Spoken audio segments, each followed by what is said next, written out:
இன்னைக்கு நம்ம பார்க்க போற ப்ராப்பர்ட்டீஸ்ன்னு பார்த்தீங்கன்னா, கொடைக்கானல் மலை கீழ்மலை பகுதி ஆடலூர் கிராமத்தில தான் இந்த தோட்டம் அமைஞ்சிருக்கு. இந்த தோட்டம் பார்த்தீங்கன்னா, தார் ரோட்டு மேலே நல்ல மெயினான தார் ரோட்டு மேலேயே அமைஞ்சிருக்கு. இந்த தோட்டத்தின் அளவுன்னு பார்த்தீங்கன்னா, டோட்டலாவே வந்து 1 1/4 ஏக்கருங்க. இந்த 1 1/4 ஏக்கர்ல என்ன இருக்குன்னு பார்த்தீங்கன்னா, கம்ப்ளீட்டா சௌசௌ போட்டுருக்காங்க. சுத்திக்க சௌசௌ தாங்க போட்டுருக்காங்க. வேற என்ன இருக்குன்னு பார்த்தீங்கன்னா, கம்ப்ளீட்டா சோலார் போட்டுருக்காங்க. அடுத்தபடியா பார்த்தீங்கன்னா, ஈபி சர்வீஸ் உள்ளேயே இருக்கு. அடுத்தபடியா பார்த்தீங்கன்னா, இதுல 115 மரம் மிளகு கொடி மரம் நல்லா காப்புள்ள மரம் இருக்கு. அடுத்தபடியா பார்த்தீங்கன்னா, வீடு ஒண்ணு இருக்கு. கேணி ஒண்ணு இருக்கு.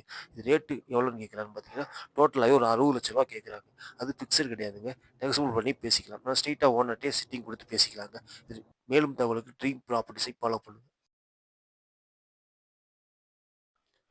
இன்னைக்கு நம்ம பார்க்க போற ப்ராப்பர்ட்டீஸ்ன்னு பார்த்தீங்கன்னா, கொடைக்கானல் மலை கீழ்மலை பகுதி ஆடலூர் கிராமத்தில தான் இந்த தோட்டம் அமைஞ்சிருக்கு. இந்த தோட்டம் பார்த்தீங்கன்னா, தார் ரோட்டு மேலே நல்ல மெயினான தார் ரோட்டு மேலேயே அமைஞ்சிருக்கு. இந்த தோட்டத்தின் அளவுன்னு பார்த்தீங்கன்னா, டோட்டலாவே வந்து 1 1/4 ஏக்கருங்க. இந்த 1 1/4 ஏக்கர்ல என்ன இருக்குன்னு பார்த்தீங்கன்னா, கம்ப்ளீட்டா சௌசௌ போட்டுருக்காங்க. சுத்திக்க சௌசௌ தாங்க